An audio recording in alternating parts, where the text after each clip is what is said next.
Hello guys, welcome back to my channel and enjoy this fanfic part 4. Now let's start the fanfic.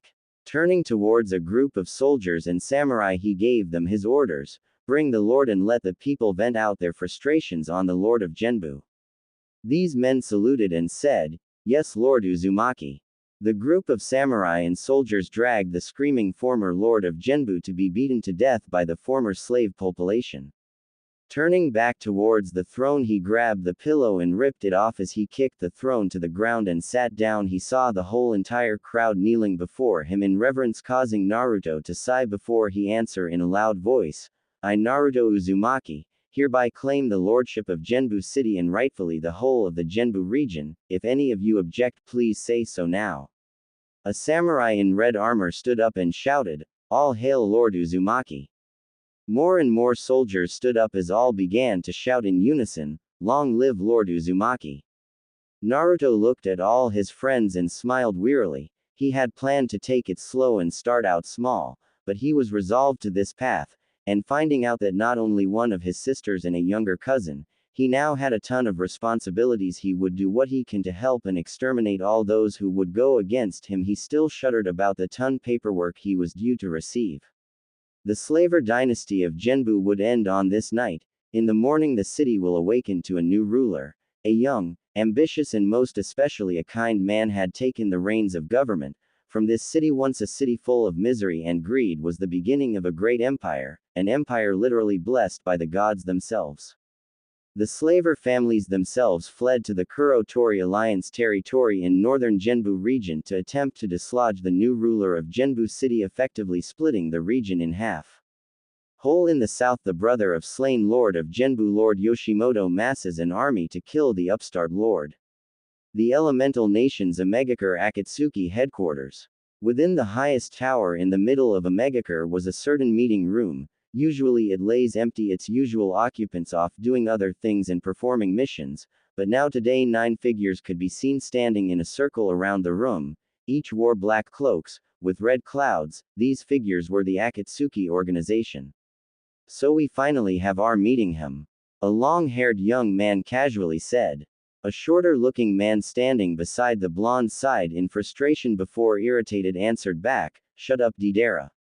Leader Sama didn't assemble us all here just to play around. It must have been a very important reason indeed for all of us to be gathered in one place, so be quiet and remain silent."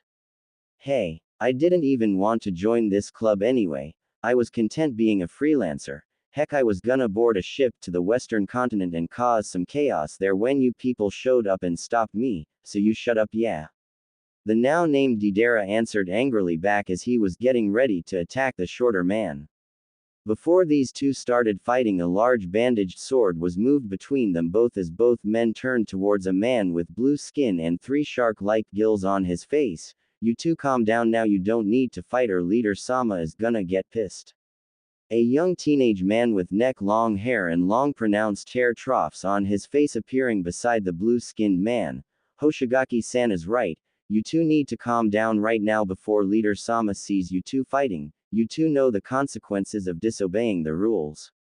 From another part of the room, a silver-haired man was mumbling to himself as if he was to someone. Word that could faintly be heard was, "No. Jashin-sama, all be good. All be good. No more innocence. No more innocence. Yeah, very strange." Beside him was a tall man with a black hood and white mask obscuring most of his face as he counted a wad of money while ignoring everybody else. He was, of course, didn't give a crap about anybody else in the room. Anyone who knew this man would know the true reason for his obsession with money. It wasn't for himself, no, it was for somebody he actually cared about, his great-granddaughter, his last living descendant. This man was Kakuza, formerly of Taki. Just before an all-out brawl was about to happen, 4 figures emerged from the doorway with one man with orange hair and multiple black earrings all over his face. Immediately seeing the coming brawl, this man released some killing intent to get everybody's attention before he unemotionally spoke, "Enough. All of you, this meeting is about to begin." It took a moment of grumbling and glares from many of the Akatsuki members before they were standing in a circle waiting for the meeting to begin. Breathing a sigh, the orange-haired man began to speak. Alright, we have been brought together today due to certain developments occurring with our future targets. Turning towards a half-black half-white humanoid to his side he addressed it, "Okay Zetsu, what do you have to report?" Nodding, the humanoid plantman began to speak, starting off, the one-tailed Jinchuriki is currently confined within the village by the new anti-Jinchuriki cage Yura and is currently being cared for the Bount clan of the Puppeteers Brigade along with his brother and sister. Sasori nodded in approval at his puppet's manipulation. Next up is the two-tailed beast. She is currently on patrol trying to strengthen their borders along with the eight-tailed beast container acting as the Raikage's third bodyguard. The orange-haired man frowned before whispering, "That isn't good, we need the Jinchuriki vulnerable not on lockdown, damn Kumo and their Jinchuriki loving ways." Next up is the four-tailed beast and the five-tailed beast. The four-tailed beast Jinchuriki in a strange turn of events has become a personal advisor to the Tsuchikage, while in comparison the five-tailed beast container has after some altercation with the Tsuchikage has abandoned Iwagakure. Last I checked he was heading towards the west coast of Tsuchi no Kuni, destination unknown. Sasori turned towards the blonde-haired man and jokingly asked, "Hey Deidara, isn't the five-tailed beast Jinchuriki your childhood friend?" Deidara, who was at this moment shaking his head and clenching his fist, was mumbling, "Damn it. Han ni. They promised me they'd treat you better. I knew you should have just gone with me in the first place." Everybody else ignoring Deidara continued to listen as he mentioned more Jinchuriki. Next is the six-tailed Jinchuriki. He was last reported to be hanging around Kusa and Taki. I no longer have his location. The orange-haired man narrowed his eyes at the plantman. "What do you mean? You lost the six-tailed Jinchuriki?" Leader Sama, actually it isn't just the six tails, sir." Narrowing his eyes further, the orange-haired man asked in the tone that meant he was getting pissed, "Who else have you lost contact with?" Looking around nervously, the plantman finally looked at his leader nervously and answered, I have also lost the seven tails and nine tails as well." The rage in the orange-haired man's face was palpable before he exploded. "You what? How could you have lost three Jinchuriki? We needed those Jinchuriki Zetsu. They are necessary for our plan for peace." "I am truly sorry, Leader Sama, but they vanished around the same time around the same area as well, especially given that wave of light. It really hurt." The orange-haired man facepalmed and shook his head slowly before he lifted his head up and took a deep breath. "Okay. Moving on. Our timeframe has changed. We must wait for the three-tailed turtle to regenerate. So the plan must wait." Deidara put his hand up and asked, "Yeah, I'm the new guy, so I wanna know, what does your plan involve?" "To bring about true peace is the Akatsuki's final goal, by removing the chakra of the tailed beasts from their containers and sealing it in our secret weapon. Of course the containers most likely will die from the extraction, but that's what Jinchuriki is born for, human sacrifice." There was complete silence in the room as the other members in the room took this information in. Contrary to what people believe, most of the current Akatsuki members actually didn't even want to join, many being forced to, like Deidara. The silence was broken by Kakuza, who screamed, "What? You didn't tell me any of this. You swore that you would help those who are mistreated, and now you want to murder the most mistreated people to make a weapon." Deidara decided it was the right time to voice his opinion and loudly exclaimed, "Yea, the five-tailed Jinchuriki is my friend. I ain't letting you kill one of my few friend I have left." Glaring at the arguing dissenters, the orange-haired man prepared to shoot with a number of chakra rods and suddenly shot his hands up and took aim. Just as the chakra rods were about to hit Kakuza and Deidara, a wall of fire and a large sword interceded to stop the rods from hitting their intended targets. The orange-haired man lowered his hands and glared at two more Akatsuki dissenters. "Itachi, Kisame, why do you interfere in punishing these two?" Kisame, his normally jovial, confident expression on his face had faded and showed extreme rage. "You think I will be your puppet any longer? I know it was your true master that put me under a genjutsu and ordered me to murder my fiancé and my friends. I was so oblivious that I became your lapdog, but that wave of light removed that genjutsu. Now I remember. For a moment Kisame lowered his head before lifting his head up to reveal that he had tears of frustration, and I will never forgive any of you. Suddenly a large scythe nearly struck the orange-haired man before Hidan emerged in a rage, growling out, You, Jashin-sama wants you to die. You made me kill innocent men, women and children. You made me kill everyone. But now Jashin-sama has at last spoken to me. He is angry. He is angry for all the innocents I have murdered. Now Jashin-sama wants your head. The orange-haired man sighed, flanked by a blue-haired woman, and Zetsu followed by Sasori glared at them. He said, So be it, all of you stand in the way of true peace. And for that all of you must die.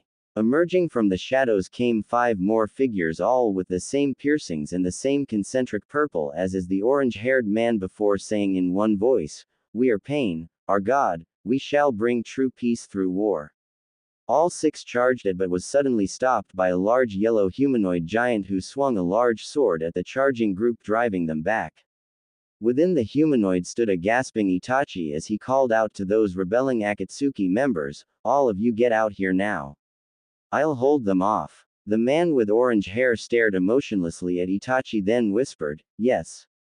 Get out of my sanctum, you are no longer needed. Raising his hands up he called out, Shinra. Just as the orange-haired man was finishing his sentence, a white halo covered Itachi and the other rebels as a powerful voice spoke, You have no right to those eyes, puppet. It is not yours to have. You are no god, just a puppet. Of a fool who thinks he can become a god.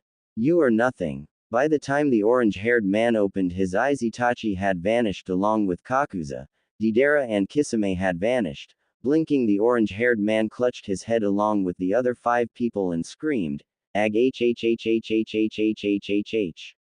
So ended the Akatsuki schism. Once again heaven directly intervened to assist the one who would purge the corruption from the world, and very soon these 4 will become pivotal in the unification of the West and beyond.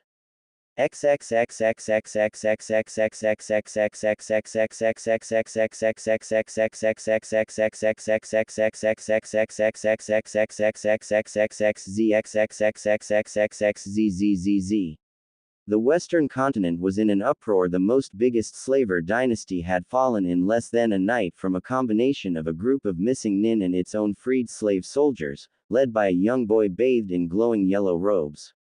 Word had arrived through both messengers and fleeing slaver merchants. The reaction to this was mixed. For most, many being the descendants of the heavily selfish and corrupt Central 46, demanded the boy's head for ruining the status quo of the West.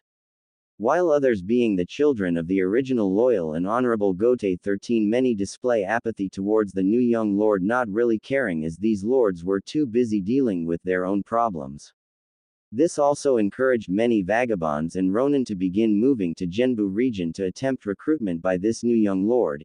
Even more various refugees were moving towards the city to find refuge within the new lord's territory. But one clan reacted differently. The noble Kuchiki clan were gonna send emissaries and personally visit the young lord. The Kuchiki clan compound 1 week after Naruto became lord of Genbu. Hisana Kuchiki sat near the water's edge staring at the pond as she reminisced about her long-lost younger brother, the brother that had willingly stood his ground against fully grown men to allow her and her younger sister Rukia to escape Konoha. Konoha, the place that had taken so much from her but left her with very little. Pulling out a worn-out picture, Hisana smiled a sad smile as she looked at the many faces that had been taken away from her, her eyes lingering on 3 younger children, her last remaining adoptive siblings. Naruto Uzumaki, Tenten and Lee. A tear fell from her face as she once again remembered her beloved family of adopted siblings. They may have not been related, but all had found love and companionship with one another.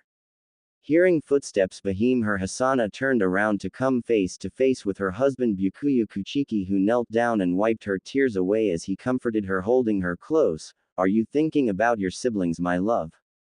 Burying her head into Byakuya's kimono, slave, I owe him my life, Byakuya koi. Stroking Hisana's hair, Byakuya whispered, I know, my love, I know. If I ever meet your younger brother, I will officially adopt him as my brother, so truly you two would truly be siblings. At that moment a servant arrived and interrupted the intimate moment between the two. Lord Kuchiki, I apologize for interrupting you, sir, but a messenger had arrived from Genbu City, sir. Hasana and Byakuya smiled at one another before Byakuya addressed the servant. All right, where is the messenger now? He is within the reception hall, sir. Byakuya nodded his head and answered, all right, go get Abarai-san and Rukia there as well, I ain't taking any chances. 10 minutes later, Kuchiki reception hall. Byakuya sat in front surrounded by his friends and flanked by his wife and second in command, the messenger who looked to be wearing a newly modified rebreather and a leather armor with a purple concentric circles at the center bowed respectfully towards the Kuchiki leaders before Byakuya spoke. All right, Messenger-san, what is the message you have brought us? The messenger nodded before he began to recite what he needed to say. As of 1 week ago, the former Lord of Genbu has been executed for his crimes against humanity and a new Lord had risen to take his place. He asked that Lords truly interested at bringing peace meet him in the southern Genbu castle of Nagashino to discuss his dream for peace. Byakuya leaned into his arm as he asked the messenger a question. What is the name of your new lord? Nodding his head, the messenger answered, his name is Lord Naruto Uzu. At the first name, Hasana suddenly ran towards the man, grasping his collar as she began to shake him violently. Naruto Uzumaki. Tell, I need to be sure, what does he look like? Answer me now. The poor messenger shaking his head to stop the spinning. He has blonde hair with bright blue eyes and a round face. Upon his face are 6 whisker-like mark, 3 on each cheek. Then he is angry, his eyes change to purple with black rings and some tomo-like things. Hasana suddenly felt lightheaded as she fell to her knees and wept tears of joy. Byakuya and Rukia, who only just arrived, overheard her sister's cry of joy. He's alive, I knew it. I knew that my little brother would never give up, he even got and made himself a lord. Turning towards her husband, Hasana walked up to him as she knelt down and began to beg, please. Husband, Naru-chan was one of my biggest regrets, I want to meet him again, please. I beg you, let us go and meet him. Byakuya, taken aback by his beloved wife's sudden emotional outburst, stood up and headed to his wife and spoke in a reassuring tone. Didn't I tell you, beloved, that I would do all I can to help to find your long-lost family? Smiling towards the open window, Byakuya said, beside, I'd like to meet the young man my beloved wife had adopted as her brother, and besides that, I'd love to meet my brother-in-law. Turning back towards the messenger, Byakuya relayed what his answer was. I accept your young lord's proposal. I will also be sending my sister-in-law Rukia Kuchiki to meet with the young lord as well before the meeting. The messenger nodded and responded, that is acceptable, sir. I would treat her with respect and dignity. Oh yes, the meeting will commence about 1 to 2 weeks' time. Two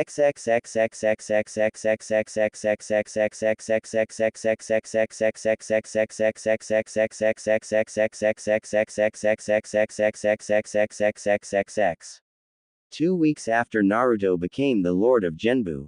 On this morning we find Naruto in an open area near the newly refurbished Genbu castle practicing with his father's Haraishin kunai.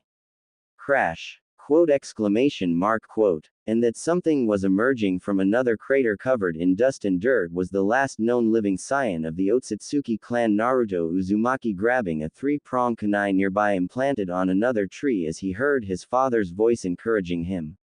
Okay, Naruto-kun, you're doing fine. I remember it took me years to perfect the Haraishin no Jutsu. What you've succeeded in doing is phenomenal. You just need to learn Kage Kunai Bunshin no Jutsu, then you'd easily become an army killer like me, although practically all of your family are army killers, so you have a huge kill count to catch up to. We understand that you won't claim the Otsutsuki name until you're fully ready, and we understand, but when you do, you need to kill a lot of stupid, stubborn people.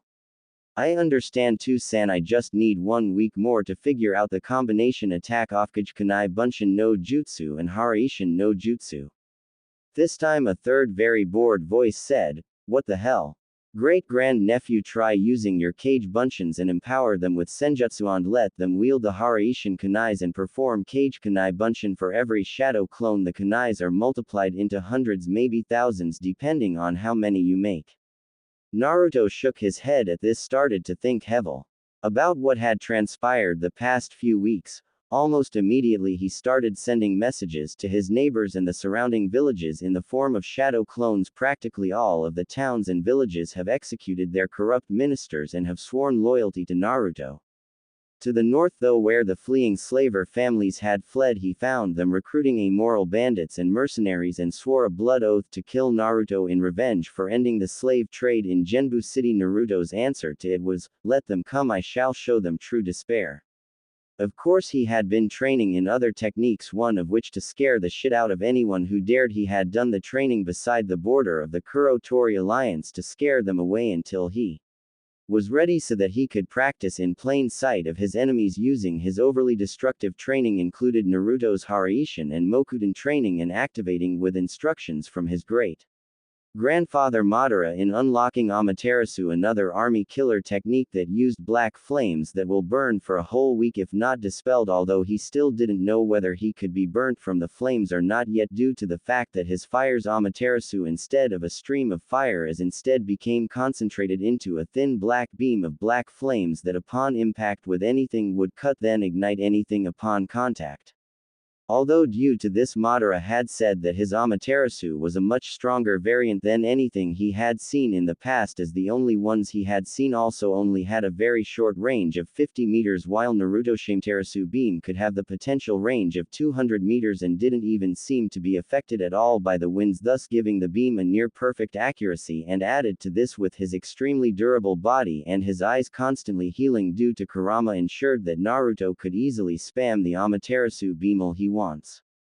From the sage he had learned, Shinra Tenseiwak enabled Naruto to cause from just plain repelling anything around him to accidentally destroying half a forest, which Naruto promptly had to regrow with Mokuden before anybody noticed. From his goddess ancestor, Naruto had asked about mass military transportation, and she had decided to teach him the Senkaimon, worldly penetration gate technique, which she had used to transport her vast armies, using seals to appear out of nowhere and laugh sudden attacks on competing warlords. Naruto's version relied on the use of sealing scrolls and hang shadow clones to penetrate enemy territory, which would allow Naruto to launch his own blitzkrieg. As of now, Genbu City and the major fortress of Nagashino to the south had the necessary seal arrays for Senkaimon to be used in a limited fashion, being that the seal array in Nagashino can only transport troops to Nagashino but not towards Genbu City. It also served as an effective defensive measure, being that they are able to evacuate civilians and non-combatants in war zones so as to minimize civilian casualties, and also deploy troops to hot zones for battle, reducing time marching. He was also instructed to create a genetically modified butterfly known as Jigokucho as a type of key for security, along with a seal array on certain soldiers to open Senkaimon gates. He also trained in the use of his so-called six-path sage mode, which could really be put to great use tactically and physiologically, especially when he was facing anyone who knew about the first Otsutsuki dynasty would most likely suffer a serious panic attack upon seeing his form. Naruto had also decided a few days after he became lord to send a number of messengers to many of the warlords in hope that he could persuade them to join his cause. The messengers themselves had arrived 1 week prior, some bearing bad news and others about 6 reported that the lords he had sent messages to had responded positively and were already en route to Nagashino. Entering Genbu Castle, 2 of the former slave soldiers saluted as Naruto walked past, Naruto nodding with a kind smile to the men as he walked past. Genbu Castle had to, after Naruto's conquest, had to be rebuilt. Thankfully, with Mokuden he easily fixed nearly everything that needed to be fixed and also cleansed any areas Naruto felt needed to be cleansed. A young woman walked up and bowed. "My lord, a merchant by the name of Jashiro Yukitaki wishes to have an audience with you, my lord." Naruto smiled at the woman as he dismissed her and headed towards the meeting room, with another 2 soldiers saluting him in welcome. Entering the newly refurbished room, he found a Jashiro lounging around along with Captain Kurobasa. Naruto coughed to get both men's attention. Naruto was taken aback as Jashiro answered, "So. Lord Uzumaki, when I said that you would eventually become a lord, I thought of a time frame of maybe a year or 2 before you became a lord, not on the same damn night that you arrived. Imagine my surprise when Kurobasa-san here came and told me you went from missing nin to lord in less than a day, and even pacified a number of towns and villages surrounding Genbu City. Although I'm not surprised when I saw people toasting to your good health and the local population no longer collared and proclaiming you as their lord." Naruto for his part rubbed the back of slave, and I couldn't tolerate it. So it kinda spiraled out of control from there. Jashiro, shaking his head, finally said, "You do know those slaver families that escaped had joined the Kuro-Tori alliance up north, right? Those lords are even worse than the former lord of Genbu, and I'm sure you've heard that they are gathering in ragtag army of scum to dispose of you, right?" Naruto suddenly grew serious as he walked to the front of the room and sighed before looking at Jashiro straight in the eyes. "I know. I have my own methods of monitoring northern Genbu, and it doesn't involve spies." Jashiro looked at Naruto before answering, So what will you do? The last I heard the army was close to 15,000 men and counting, while you have 10,000 full-time soldiers and samurai. What happens when they finally invade?"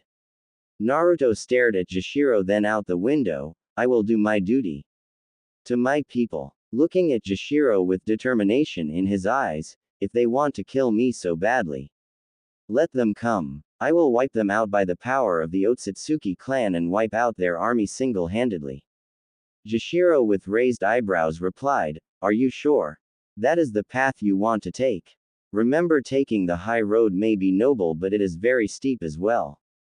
Naruto, with his eyes resolute, answered back, Sure. Okay, then there is only one way I could assist you." Jashiro's countenance suddenly changed back to his relaxed, nice self as he abruptly stood up and walked towards Naruto and bent down to one knee before Jashiro answered with bowed head, "I, Jashiro Yukitake, the last of Clan Yukitake, loyal vassals of the ancient Otsutsuki clan that had once ruled this land, swear undying loyalty to you, Lord Uzumaki, Lord of Genbu City and proper Lord of Genbu region, true heir to the ancient imperial throne of the Western continent."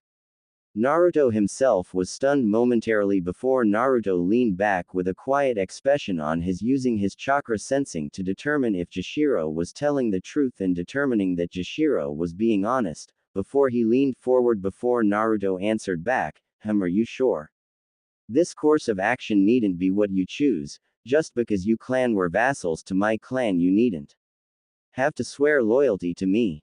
My belief is that all people are born free. No one has the right to force another to serve them, even old oaths. So rise, Jashiro Yukitake. I will never demand a person kneel before me. As I have said to another friend, I do not accept servants, I welcome to my side new friends. Raising his head toward Naruto, Jashiro once again with a single tear rolled down his face before he joyfully exclaimed, "Now I truly know that I had chosen the right person to serve. I still want to serve you, to be one of your advisors in the trials ahead." Standing up and walking towards the kneeling Jashiro before bidding Jashiro to rise before they came face to face.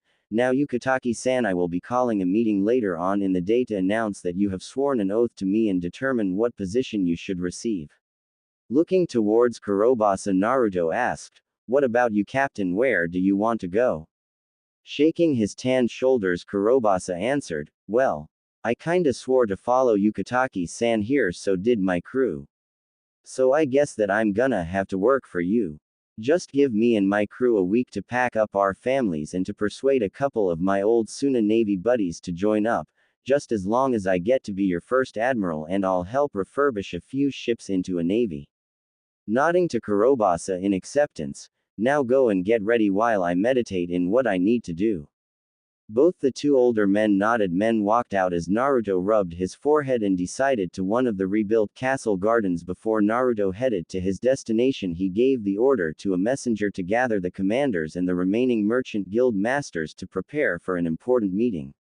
Heading to his private garden, the garden itself was created by Mokuten. At the center was a large tree, while close by a fish pond full of koi fish swam quietly. Nodding to himself, picked out a shaded spot under the largest tree and entered his mindscape to ask questions about policies he could put into place and learn some more of the species that reside in the western continent. As Naruto closed his eyes, he didn't see a black cat observing Naruto intently, nor did he hear the cat whisper, "So this is the one with that strange power. How interesting." Within Naruto's mindscape, Naruto appeared close to where his family were currently, sweat dropping at something in front of them as he even saw the sage sighing in clear but passive annoyance as he approached. Naruto began to hear voices shouting, until finally he came face to face with his two great-grandfathers having a wrestling match. Hashirama had Madara in a headlock trying to make him submit. "Aw damn it, you tree-hugging bastard, let me go." Madara springs back and causes both him and Hashirama to fall on their back on the ground with Hashirama still having Madara in a headlock. "Hell no. Not until you admit that mushroom soup is best." Finally Madara manages to break free by head-butting Hashirama, making him lose his grip on Madara as he jumped back as he shouted back towards Hashirama, "No, Arazushi is best. Take your swamp in a bowl and shove it up you." Hashirama stood up rubbing his nose, which technically being that they were spirits automatically healed as the fight devolved into a shouting match. "Damn it, at least admit that ramen is good.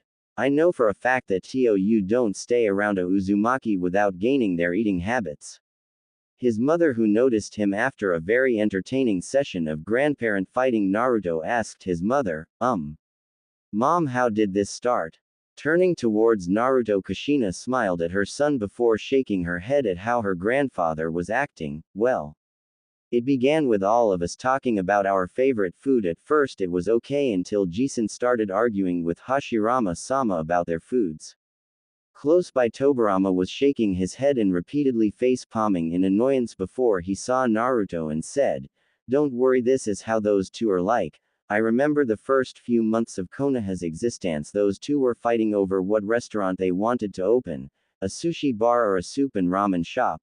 Actually, the Forest of Death was actually made due to this fight, but eventually they both calmed down before they destroyed the new village. Personally, me and everybody else just sat down and ate popcorn and watched the fight. Oh look, the fight's over." Indeed, the fight was over. It had ended in a double knockout as both men lay on the ground taking deep breaths, but both suddenly started laughing as both sat upright before Madara in a joking tone said, "Hee, alright, old friend, fine, I'll try your mushroom soup, but in exchange you have to try a Narusushi, alright." Smiling back at his longtime friend, Hashirama answered back, "That's fine by me, at least we both have something in common." And what's that, Hashirama?" "We both like ramen noodles." Hee, good point. Heck, it even passed on to our descendant as well." Very true. Just imagine it, all the imperial princes and princesses lining up to eat ramen noodles." At about this time the sage Hagoromo decided to get their attention by clapping his hands, causing everyone to turn their heads towards him. "Alright, if you two little children have finished having your food fight, our descendant has something to ask me. All of you should pay attention to what I have to say because it concerns why my mother became the Shinigami in the first place. Now the Naruto-chan, what do you need to know? Ancestor Sama, you were the emperor, right? So you know how to run a country, so I'd like some advice in my future rule." Yes, I did rule after my mother died and my brother vanished without a trace. I had to take over rulership. At first it was hard, but I used my family's absolute rulership to replace any corrupt ministers that I find, and with your powers granted to you it is even easier, as you can also detect whether a person is honest or not, which is pivotal in appointing decent ministers to those positions. I also established the Central 46 as a form of Senate, but they quickly became too corrupt to keep around, so I disbanded them and executed the worst members myself to tell people I won't tolerate corruption at all. Although there is another method which my mother used, which was the soul binding ritual, connecting her mind with the ministers she appointed, to quite literally read her ministers' minds. It also allowed quick mind-to-mind communications in case of emergencies and quick reaction was needed. Now for the military, I used the base of the Goteju Santai 13 Division Imperial Guards, which was made up of, as the name suggests, 13 divisions acting as the military forces of the West. The command structure consists of a head captain per every division, who are also all soul bonded to me when I was ruling, and the tradition carried on to my grandson, who was the last emperor before the rebellion of the 3 advisors and their Central 46 supporters occurred. Beneath the captains are their lieutenants, who are instead soul bonded to their captains due to convenience of quick communications.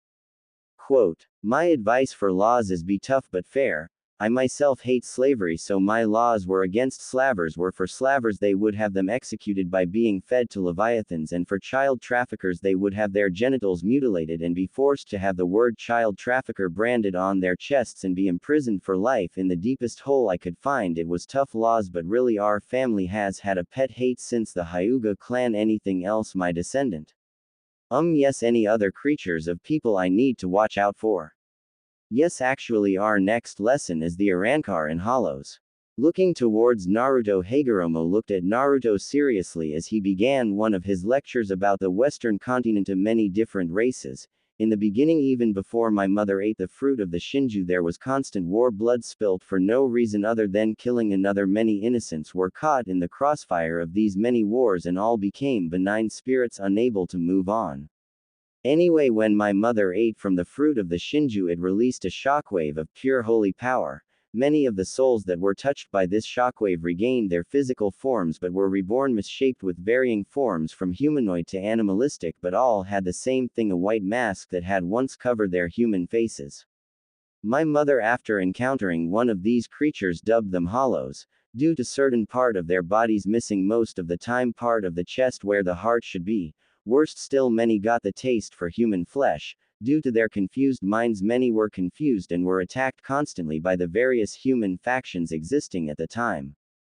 Eventually, my mother met a hollow who was in its past life a girl that had been killed by soldiers. Saddened that she may have caused people who had suffered once to suffer once again, resolved to find a way to help them at least partially regain their human bodies. To this end, she created a cube-like device known as the Hogyoku, which allows the creation of demi-humans she had decidedly named Arankar, ripped mask.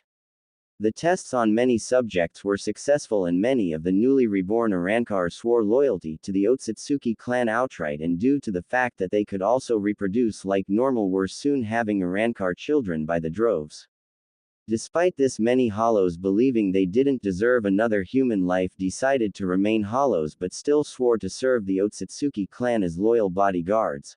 Although a certain clan known as the Sosuke wanted to use the Hogyoku to create an army of slave soldiers and had partially succeeded in outright stealing a piece of the Hogyoku and began to oppose my mother's efforts, forcing my mother to destroy the clan and leaving only 2 survivors in the form of 2 children. As an extra precaution, my mother burned all of her research on the Hogyoku to ensure no one could enslave others with its power and sealing the full Hogyoku away. I foreseeing the coming wars near my death, so I ordered all hollows to begin hibernation until a being that has similar power to me awakens them. Many Arankar fled to the southern continent, creating their own competing kingdoms, but at the time remained nominally loyal to the Otsutsuki dynasty until its fall from power. Now, several months ago, when we awoken your power, that was the signal for the hollows to awaken, and would also be the signal that they had finally regained repentance to be made into Arankar by your hand. Looking straight in Naruto's eye, Hagoromo smiled. Those hollows are loyal only to the Otsutsuki clan and no one else. They may seem demonic but are very decent beings, and due to the fact that they are much older, they know things those in this generation don't, including locations for lost technology. I hid them to prepare for your return, and I gotta say this, just as planned. Whereas Hagoromo started giggling like a mad scientist that built a new toy. Naruto, gaining a sweat drop, suddenly asked, Ancestor-sama, what about the Arankars? Hagoromo abruptly stopped his laughter and had to think of an answer to his descendant question, the Arankar. Well, they are most likely human-like as well, including the fact that it's been several generations since they had served the Otsutsuki clan. Many had forgotten their history as well. You need to remind them that it was our clan that brought their race to existence. I really don't want to sound like it, but really it is the truth. Well, I just gotta go with the submit or die way of conquest, huh? Too bad, but I'll do my best to do what I can. That is the only thing you can do in this situation. I know you'd hate it too, but you gotta sometimes do things you'd hate yourself for. As a leader, you need to do what is possible rather than sometimes being right. Receiving a nod from Naruto despite it being strained, Hagoromo gave Hina a comforting smile and decided to give some comforting words as well. Remember, Naruto-san, we are with you. Your family are with you no matter what, so go out there and show that the Otsutsuki clan have returned. With that, Naruto left his minscape to face his future. No matter how grim that future will be. Back in the real world, Naruto opened his eyes to see a black cat laying on his lap, causing Naruto to smile and scratch the cat's ear, remembering the many pets he had lost in the past during his early childhood. As he gently lifted the cat up, he looked at it straight in the eye before his eyes suddenly changed to the Rinnegan as Naruto casually asked, Okay, you may think it's a good idea to change into a cat, but this is clearly not a good idea approaching someone like me. The cat, purring, stopped as it hopped in front of him as it tried to scurry off, only to be stopped by a single chakra chain link stopping the cat from running away, dragging the cat back to Naruto. Naruto was staring at the cat impassively until the cat sighed and said in a smooth, casual male voice, "Huh. Okay, you got me now, please let me go so I can change into my human form." At that moment Naruto was interrupted by the arrival of Tenten and Fu, who themselves were looking at Naruto strangely, before Tenten asked, Narukoi, why are you interrogating a cat? Naruto himself smiled at his girls before he answered, "Oh, this cat. This cat isn't really a cat, it's a transformation technique. I know it's a person under this cat form." Turning back towards the cat, Naruto glared at the cat, who itself was becoming nervous. "I want to see your real form, now." This wasn't a childish demand, this was an order. Fine, fine, don't blame me, young man, for what you're about to see. Just get on with it. Tenten and Fu readied themselves as well, both drawing their own personal weapons in readiness for anything. An aura began to surround the black cat as it began to take the shape of a person, its cat-like feature fading away before a human form was seen within a cloud of smoke, with the smoke clearing to reveal a beautiful, slender, dark-skinned woman of average height, with golden-colored eyes and long purple hair, in a ponytail. Naruto stared impassively for a short moment before Naruto face-palmed and began to shake his head before he started laughing. "Oh. Oh wow. Well, this is a surprise, a beautiful woman pretending to be a tom-cat. That's a male cat, let me guess you're a tomboy, miss." Tenten and Fu themselves were both in either a confused or irritated looks on their faces. Glaring at Naruto while covering her private parts, she answered, "Yoruichi Shihoin. Former heiress of the noble Shihoin clan, can I please get some clothes on? Please." Naruto returned to his serious face before Naruto narrowed his eyes and sent some killing intent at Yoruichi. "So. You're the one that's been skulking around the castle grounds for the past few days. Tell me why I shouldn't send you for interrogation for trespassing." Lowering her head a bit, Yoruichi answered in a shaky voice, I wish to find myself a home, my lord. I am landless ever since I was forced into exile by my own clan's elders." Naruto's feature began to soften as he felt that this woman was honest about what she had said before. You speak the truth. But first, before I let you rest, I need to know why you were exiled." Shaking her head, Yoruichi, choking on her growing sobs, answered, "I couldn't stand it. Every single time I wanted to help my people, those damn elders kept supersetting my orders out of their own selfish desires. Eventually I tried to help a number of friends of mine to escape from execution, and for that I was exiled as the elders took full control of my clan and my vassals." Yoruichi suddenly felt a warmth covering her as she looked up and saw Naruto standing over her along with Tenten and Fu, all three now having sympathetic looks on their faces. Naruto gently knelt down and wiped a tear away with a sleeve of his shirt as Naruto smiled at her. "I have a special power. It's the ability to feel if a person was lying or not, and where their alignment emotional is. You were telling the complete truth. I'm sorry I had to interrogate you, but I had to make sure. Besides, beautiful women shouldn't cry." Naruto turned towards Tenten and Fu as he said, "Fu-chan, Tenten-chan, can you send Shihoin-san to the castle hot springs and clothe her? If she wants to live here, I need her to attend the meeting this evening." Naruto for his part received an open mouth from Yoruichi as thanks as she was taken away by Tenten and Fu. As soon as all three women left, caused Naruto to sigh and was suddenly thinking about how events were gonna change his path.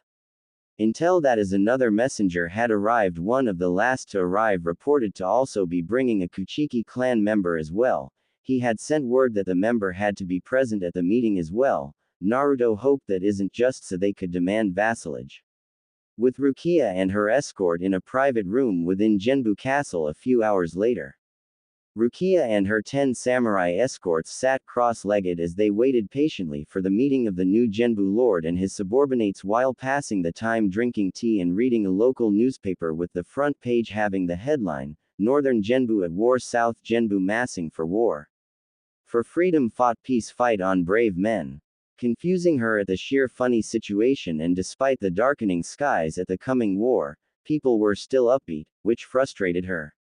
The tatami doors slid open as the messenger now named Kentaro Kojima bowed to Rukia as he announced, Kuchiki-sama, the meeting is about to begin. You may take 2 of your escorts with you for assurance. The meeting is well underway.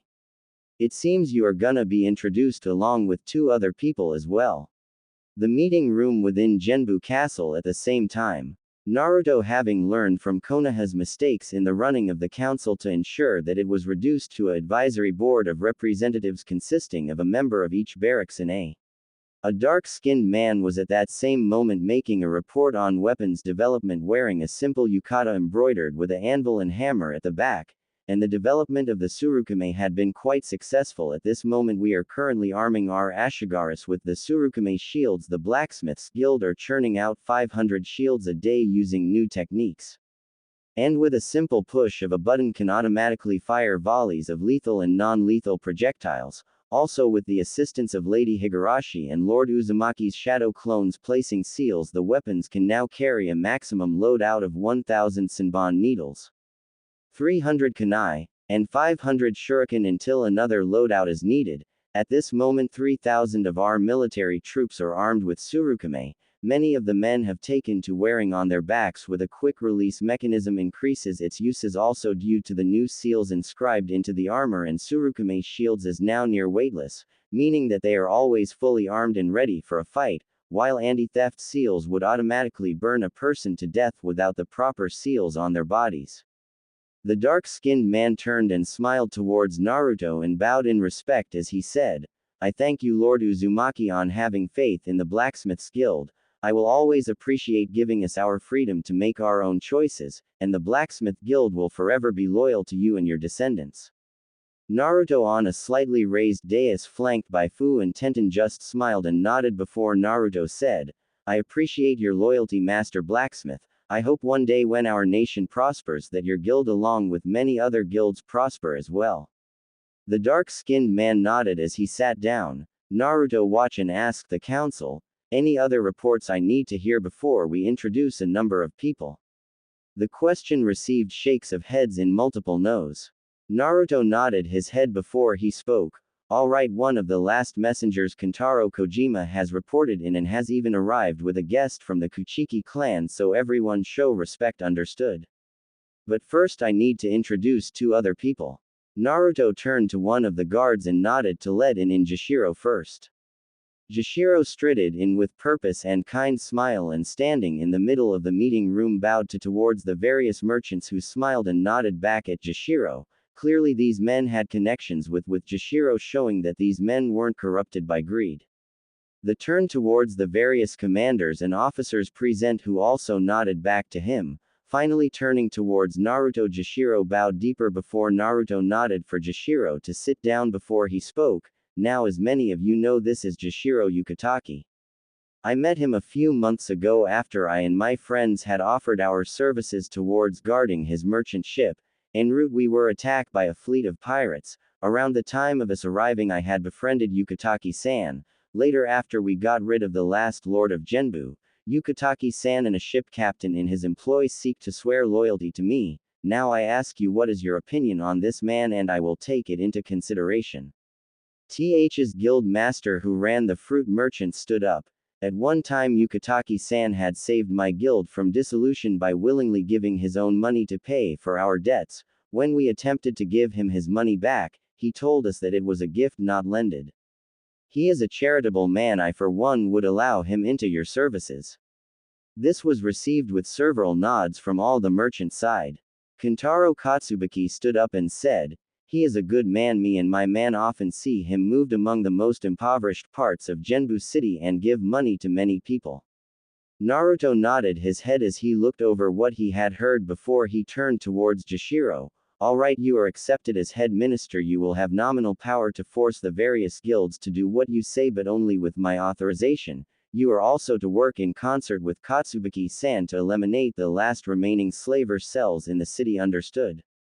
Jashiro nodded his head as he took a new seat to the upper right next to Naruto's dais. Naruto nodded, satisfied that everyone accepted his decision and decided to move on to introducing Yoruichi Shihoin. Coughing, Naruto continued, "Now then, I will introduce the next person." Nodding once again, Yoruichi was led in. She was wearing a orange kimono that somehow fit her just right. Casting a glance at Fu, then Tenten, both sported mischievous looks as he looked. He saw Yoruichi with infatuation-filled eyes and sighed as he thought, "Well, looks like I might get another wife before this is all over." Naruto smiled at Yoruichi and said to her, "Alright, many of us know Yukataki-san, but none of us know anything about you. Please introduce yourself." Yoruichi nodded as she turned towards the various members. "Good day to you all. My name is Yoruichi Shihoin, and yes, I am that Shihoin. I had privately come before Lord Uzumaki to swear loyalty to him. I was once the leader of what had remained of the Onimitsukido Corps of the Yamamoto Baragon era, but I was removed.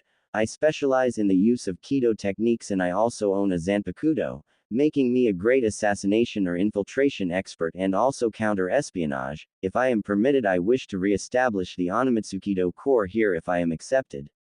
Naruto only had one thought going through his head, Anbu. Before Naruto could say anything, Yoruichi added, "Also, I wish to become one of Lord Uzumaki's bodyguards if he accepts." Naruto went red with embarrassment while Tenten and Fu smiled up a storm. Naruto face-palmed, "Okay, I accept your oath of loyalty. I will also be allowing you to establish the Onimitsukido Corps here as well. You can pick out recruits from the Ronin and vagabonds who have recently sworn loyalty to me." Naruto thought he saw Yoruichi nodding and continued, "And you will be part of my personal bodyguard, so you always have to be close to me and my current fiancés." Rukia, wearing a hood over her head as to ascertain where her objective was, approached the center of the room and bowed in respect to Naruto, who was sporting a calm aura and looking at her curiously. Naruto nodded to Rukia to sit down and asked, "Good day to you, young ambassador. Why do you enter this meeting obscuring your face? Please do not be shy to reveal who you are. None who lead here will judge you, so please remove your hood."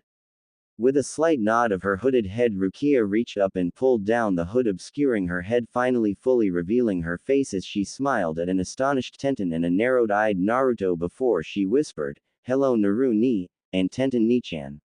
I'm glad you're both safe." Tenten immediately leapt to her feet, followed by Lee, who came from the left shouting joyfully, "Rukia-chan."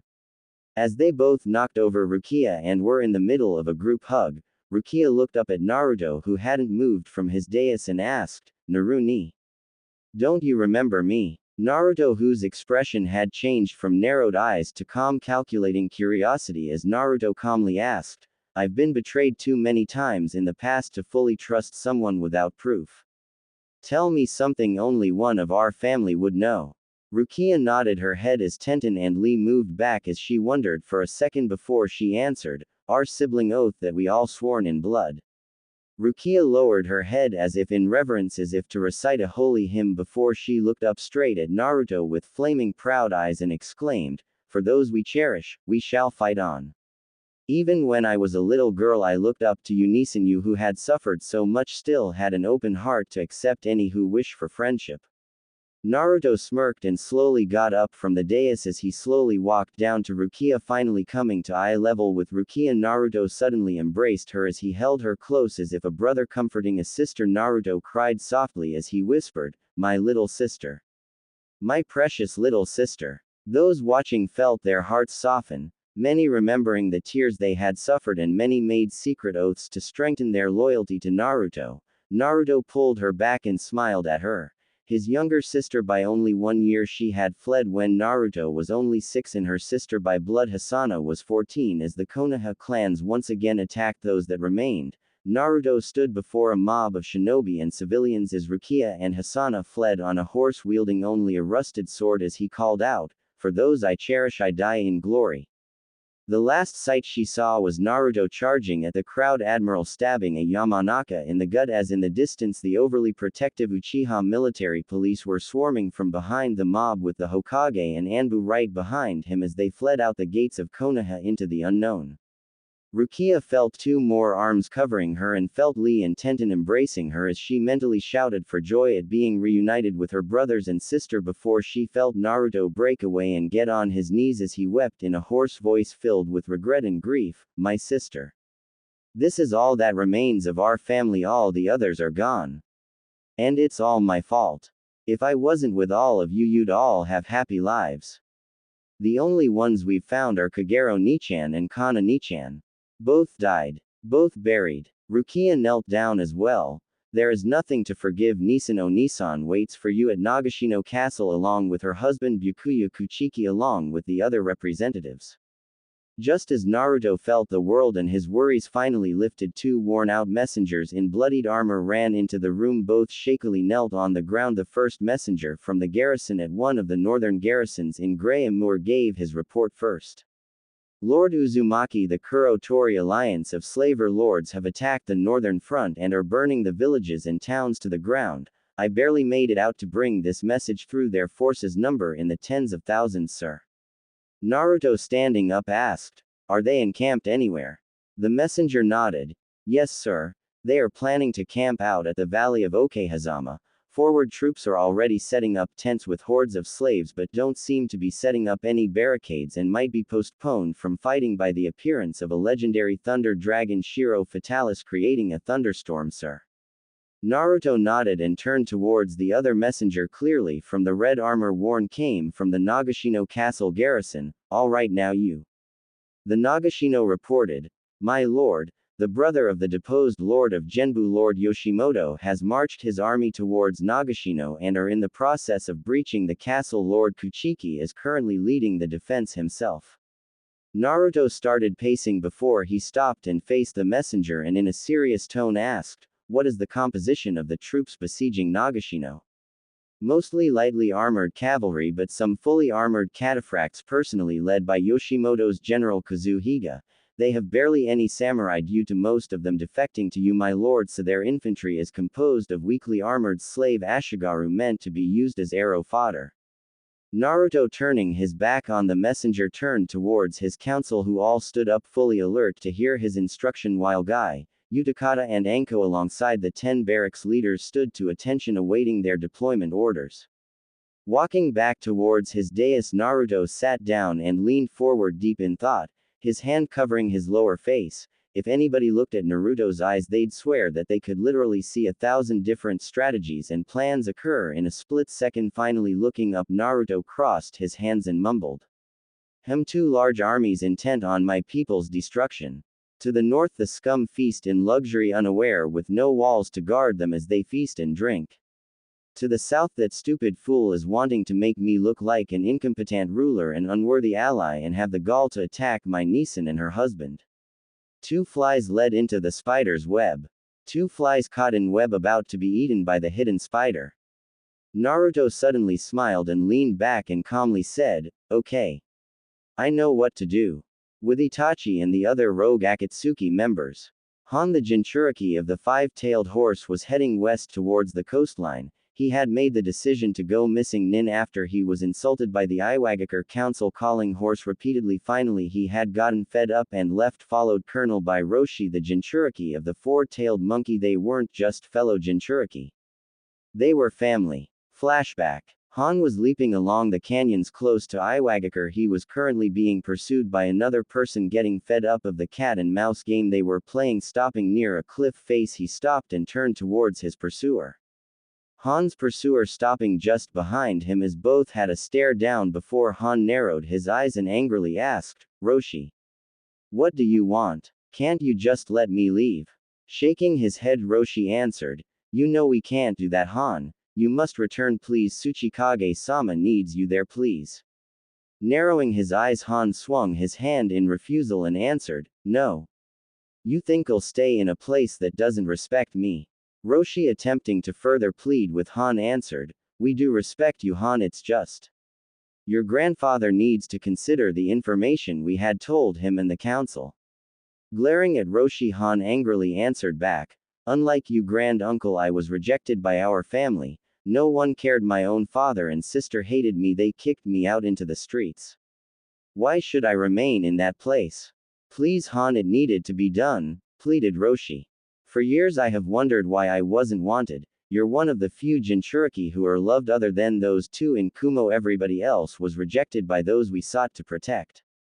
Answered Han. Instead of letting Roshi answer, Han kept going. And now I have the chance to find a new life where I am not treated like trash. You decide that I need to be used.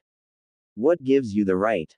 Roshi, stunned, crossed his arms and sighed. If you leave, they will send assassins after you. You know that, right? Crossing his arms, Han passively answered back. You think I don't know? I would much rather die with my fellow Jinchuriki than die unwanted. Unmourned. Unknown. I want to get married, to be a father. You and me both know that it isn't possible in Iowa. Too many hate me. And even if I did find a woman to love, they'd just murder her. Please, grand uncle, let me leave. If you have any love left for me, please let me go. I will not fade into the night forgotten. Do you hear me, grand uncle? I will not die quietly, I will die fighting. Roshi's arms still crossed, opened his eyes and smiled. Okay. But promise me you will come and visit me. All right, I want to meet your future wife and children. I will keep them off your trail for a few days, enough time to get to the coast and charter a ship to the western continent. Han was about to leave when he stopped and turned his head slightly to look at his grand uncle before he whispered, Thank you. Grand uncle. Flashback end. As he was thinking, he caught sight of a ball of light transfixed. The ball of light hovered just above the ground in front of him before it burst in a small explosion of light. The light particles started raining around the area as Han prepared himself for attack. He could make out 5 people slumped over before the shortest coughed, gasped. Ah. That was both artistic and really weird. Yay. The shortest looked around and suddenly gasped and called out, Neeson. Han lost his battle stance and asked, confused, Deidara. Is that you? Deidara ran towards Han and widened his eyes as he stared at Han. Neeson, you've built it. You actually built a proper working steam armor. Behind them, voices could be heard. Shit. In the name of Jashin-sama, Hoshigaki-san, get the hell off of me. Hey. Hoshigaki-san, get your oversized pet fish off me now. The happen. Wow, I thought I was gonna die. Look, we escaped. Good. Han walked up to his childhood friend before he smacked him in the head. Deidara. Why the hell are you hanging out with Akatsuki? Deidara, rubbing his head, answered back. They made me, Neeson. I was happy being free, but they forced me to. But don't worry about these guys, all of us decided to quit. Let's just say we didn't agree with the Akatsuki's future plans. Itachi, walking up to the two friends, said, Okay, we are safe here for now, we need to decide where to go from here. Han narrowed his eyes and answered back, Who says you're coming with me? I'm leaving the elemental nations altogether and meeting with my fellow free Jinchuriki in the west. In the west? Isn't that a little dangerous? Answered Itachi. No less dangerous than what's coming in a few years. I'd rather take my chances with Uzumaki and my other sibling Jinchuriki than stay any longer here.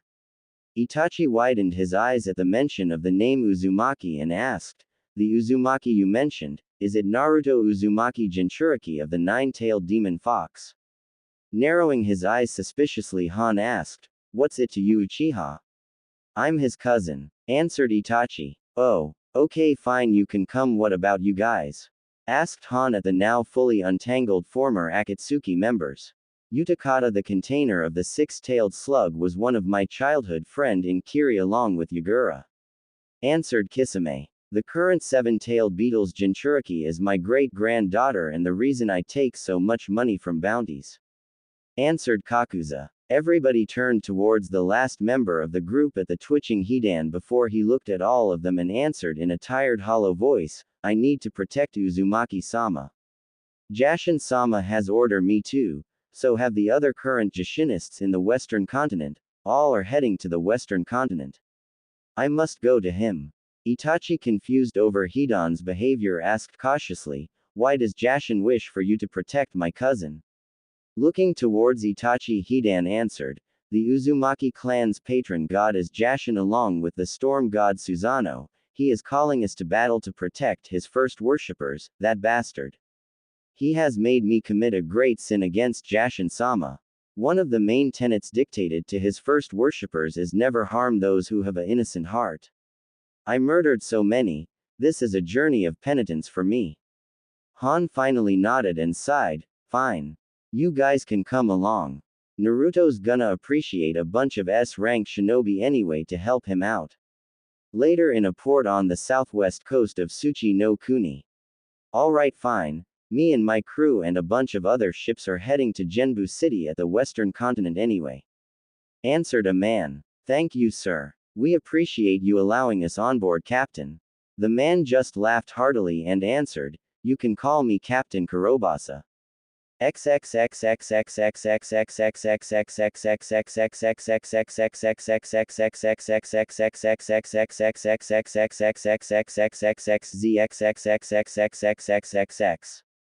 Naruto leaned back and whispered, okay. I know what to do. Naruto leaned forward, his hands on the small table in front of him. I already knew they were coming. I just didn't know when they were coming. Still, we could still win this with all the countermeasures that I have set up for invasion, and for rapid counterattack to take under defended territories. Tenten looked towards Naruto, narrowing her eyes, and asked, okay, what were these countermeasures then? Naruto smirked before he answered, you know when we discussed that I had spies in both areas. Tenten nodded her head along with Fu. Well, those spies were in fact shadow clones that have been constantly sharing information with me. I knew they were gearing up to perform a double attack, and many have dispelled themselves in order to send me messages that they were attacking, and up north. Well, that Fatalis you just reported on, that was me ordering said dragon to up their march. Naruto waited for a few seconds before as the whole council was left completely stunned. Many had hanging mouths. Their lord barely on his seat of power for a month and already had the extreme foresight to send spies in both opposing forces, until one by one a thought entered their heads, how the hell did Naruto get a legendary dragon cooperate with him? Thus in a combined shout, what? This of course Naruto took in with great dignity, truly leader-like, although it really didn't fit his early pubescent face at all, clearly showing that his private time with the third Hokage wasn't totally wasted constantly asking for favors. Tenten turned towards her future husband and calmly said, Naruto-kun, you and your animal magnetism. You. What do you mean, Lady Higurashi? Asked one of the commanders. Well, when Naruto-kun was younger, he used to have a large number of normally dangerous pets, like wolves, giant spiders, tiger cubs, or fully grown tigers, and around him all of those animals get along with each other. Frankly, it was amazing, answered Tenten. This talk of Naruto's nightmarish past caused Naruto to lower his head in sadness, remembering that all those animals Tenten had mentioned had been brutally skinned alive by those glutinous bastards, the Akamaiki clan, as a form of torture. But they are long since died. I do what I can now to help those that still live. As Naruto diverted attention away from his sad past. So then, Uzumaki-sama, what is your plan to deal with this crisis? Jashiro asked Naruto. Naruto glared at Jashiro for the honorifics before he answered, we merchant on Nagashino Castle. Those dignitaries are top priority, and with the Kuro-Tori alliance held down because of the Fatalis, we can move at leisure to attack the southern Lord Genbu. But Uzumaki-sama, we are still outnumbered, sir. At best we can deploy at a moment's notice 13,000 troops, said a nervous barracks officer.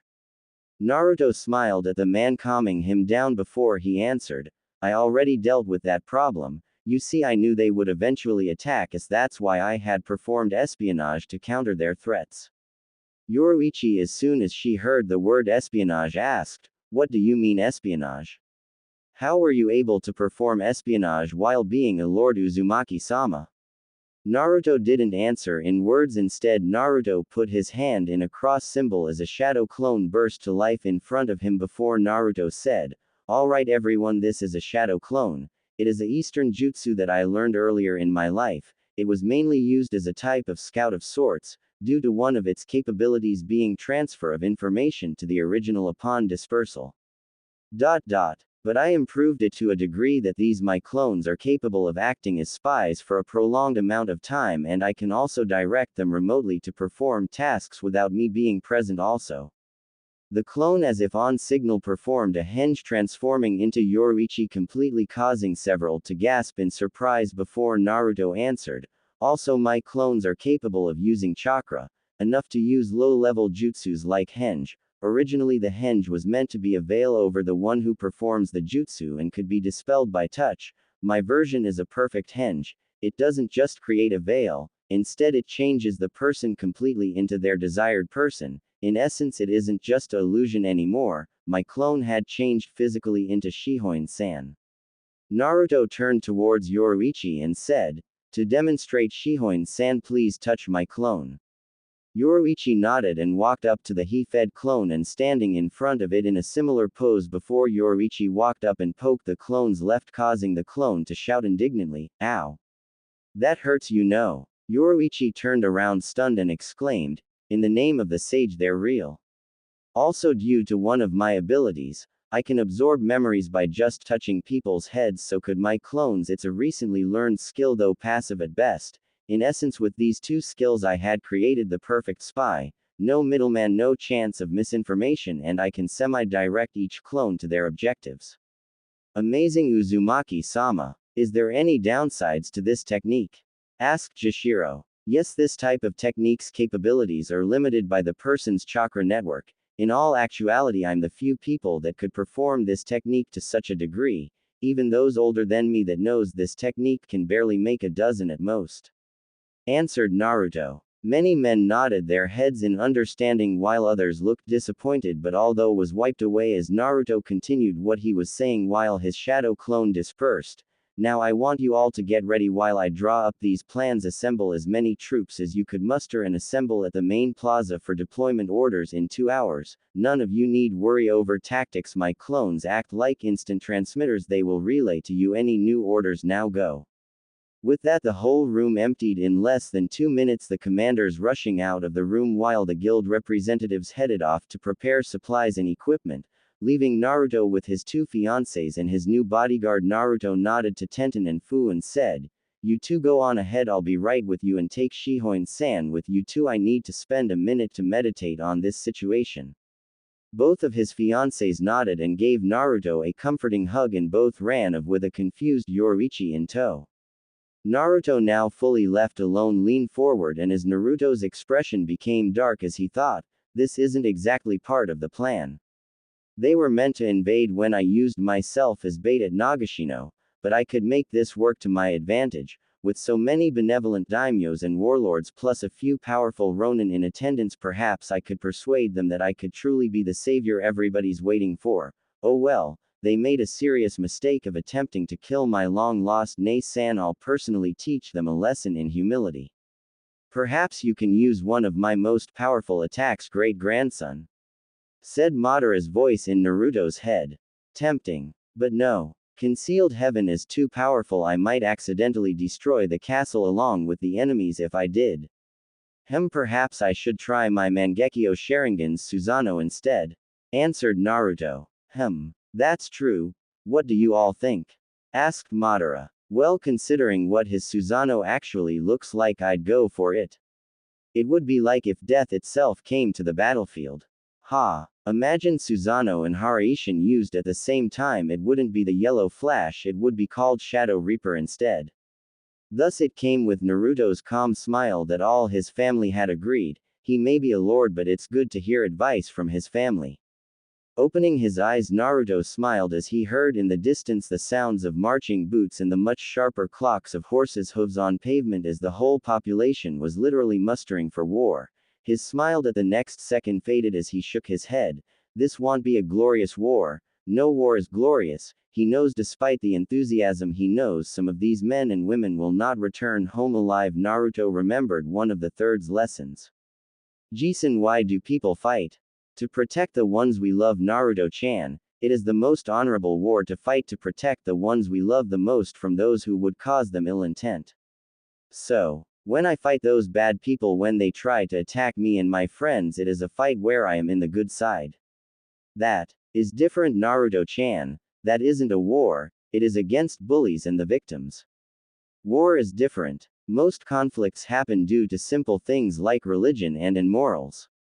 One side can never truly be evil or good. It depends whether you have to fight for the right reasons. Oh, I get it. If fight for my friends, then I can fight for good reasons. That is right, Naru-chan. Jisen, I miss you. I hope wherever you are you don't need to suffer watching the leaf be turned upside down by your teammates.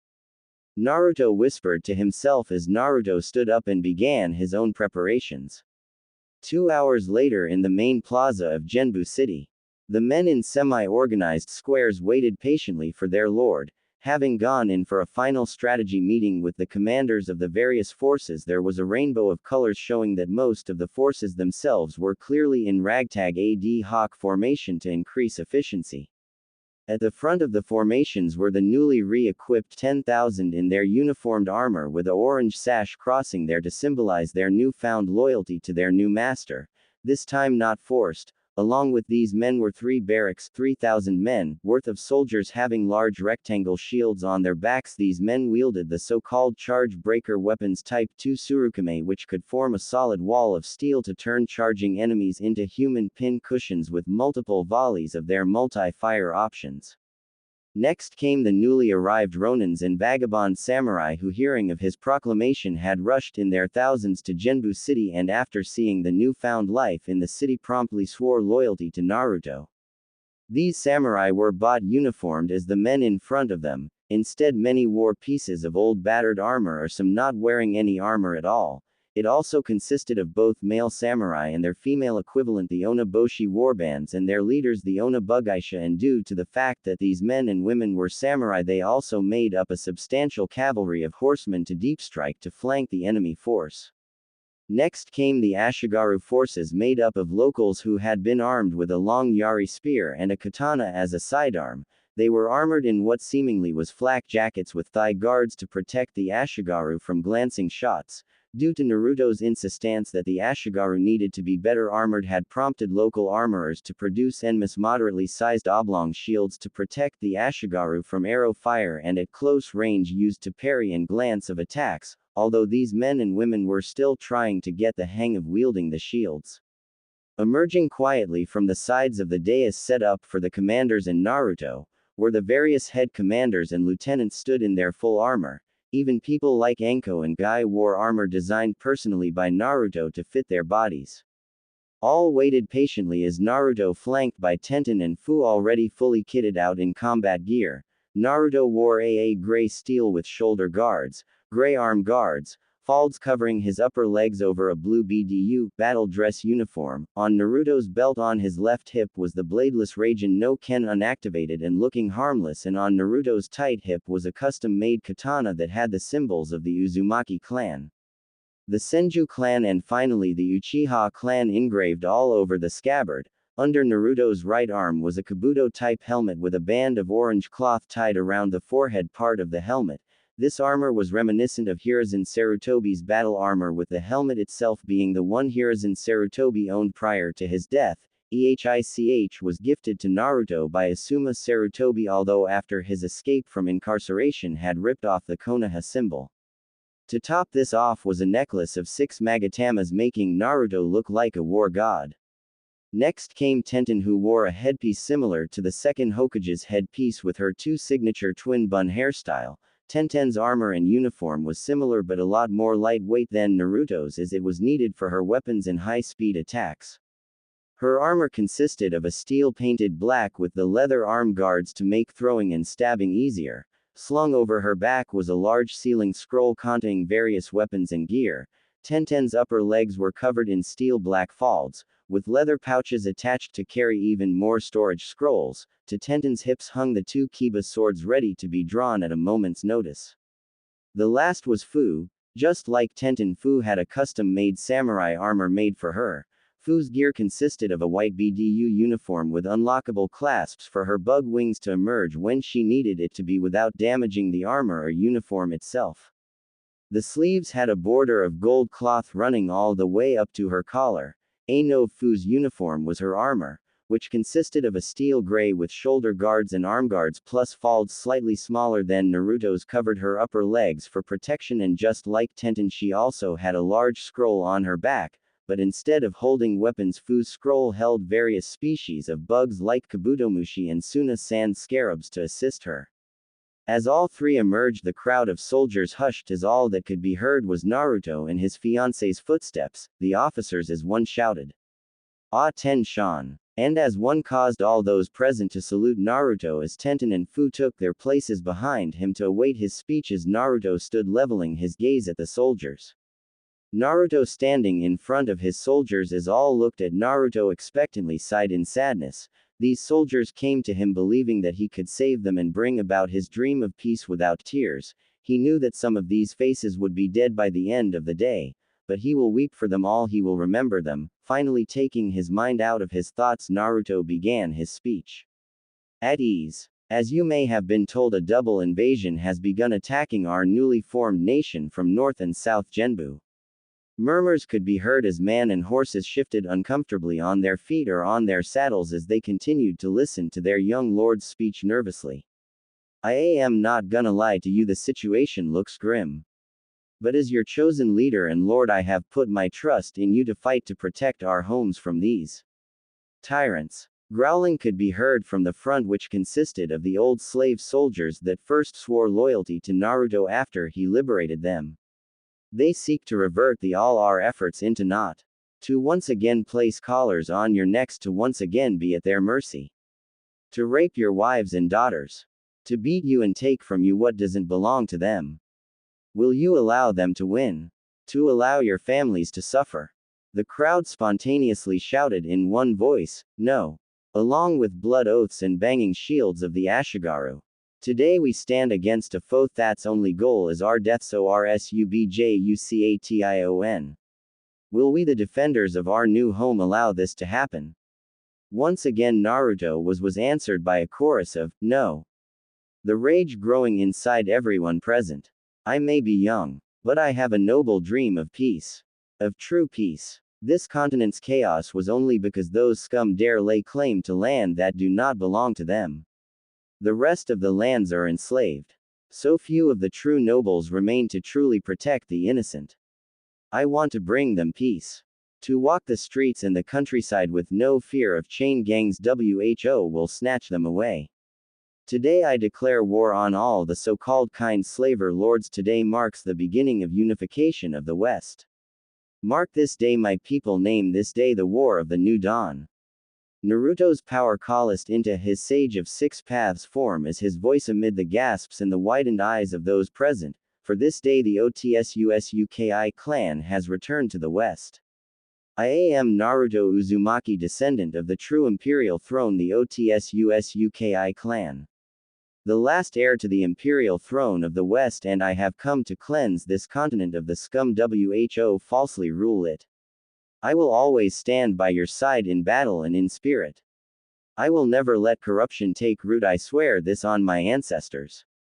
I will purge the scum WHO have turned my ancestors' dreams into a hellish nightmare. I will return the true peace all men have sought. The cheering got louder as the people felt their hearts leap as Naruto's natural charisma flowed off him like water. A samurai among the Genbu regiments walked up and removed his katana and scabbard and kneeled before looking up at Naruto. I swear on my life and my honor, I Shigeru Sohara swear to help you in reaching your dream and bringing true peace. May you live to fulfill your destiny and sit upon the throne of the West. Naruto responded to this man by smiling as he walked of the stage and floated down towards the kneeling samurai. As Naruto kneeled down and put his hand on the samurai's shoulder before in golden form engulfed the samurai, who widened his eyes as he stood up and looked at his lord confused before Naruto smiled and decided to answer the wordless question. And this is how I shall be by your side. This I give you my blessing. With a tiny amount of my power I have strengthened you. I can speak to you through your mind. In essence, you will never be alone. Soon a small ball of golden energy emerged from Naruto's cloak, which soon expanded into a ball of light until it floated the whole assembly of soldiers and watching civilians watched in awe. Finally the ball burst like a balloon as sparkling shards light floated down to touch the foreheads of those present. As soon as a shard touched a soldier or samurai, it would cause any soldiers to develop chakra cloaks of golden reddish coating. Each man and woman, invigorated by their lord's power, roared into the skies as the whole assembly of soldiers was ignited in golden light.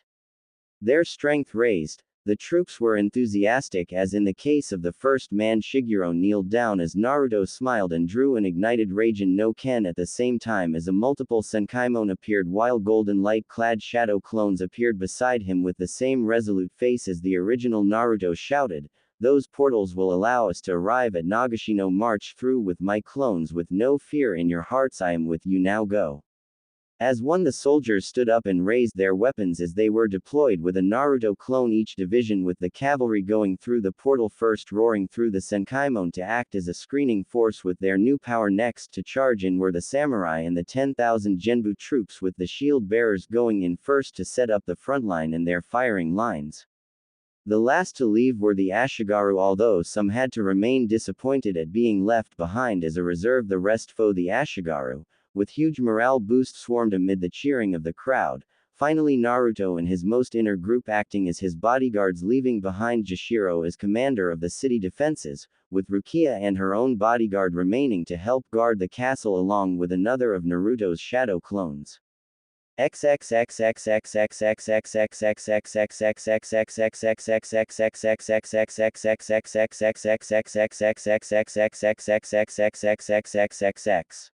Omake. Meanwhile, with Captain Kurobas's fleet of ragtag ships oblivious to the shitstorm that they were about to join into, we see the 3 of the 4 former Akatsuki members leaning on the ship's railings. For first-time deep-sea travelers, there is quite hazard that strikes those who don't expect it. That hazard is seasickness. It also didn't help that these 3 men were hungover as well. Any further? Blagh.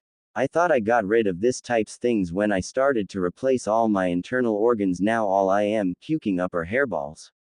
And just in time as Kakuza leaned over and puked another wad of hair over the railings. Blagh. Mama. I am sorry, Mama. Tachi-chan will be a good boy. Mama. Make it stop, Mama. Blagh. Itachi himself was delirious, and seeing his Morher repeated smacked Itachi on the head with a wooden spoon like when he was a child. Meanwhile, Kisame and Han were leaning against a stack of crates as both snickered quietly at the comedy of watching their traveling companions feed the fishes, and in Kakuza's case, give the fishes new hairstyles. And where in all this was Hidan? Well, he was in fact keeping the decks clean by mopping the decks while singing the song in the navy while working. Few minutes before the arrival of Naruto's army within Nagashino Castle. Siege of Nagashino is already entering 3rd day.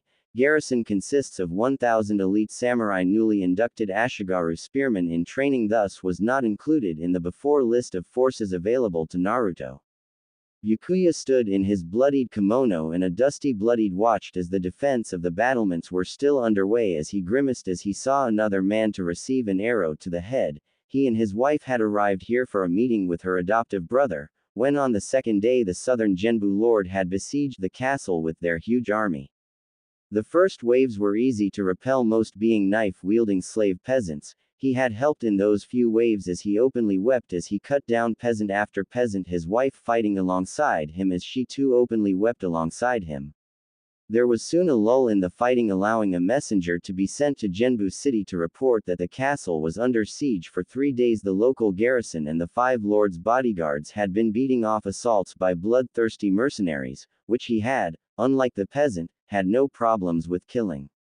As Byakuya watched, Ashiba clan members and their retinue used their blunderbusses and carbines in a firing line as others behind them threw grenades directly on top of the swarm of mercenaries, causing a huge plume of smoke to obscure the battle momentarily, due to the multiple explosions, but the smoke quickly left to reveal dismembered and dying mercenaries as the rest were being shot down by the Shiba retinue.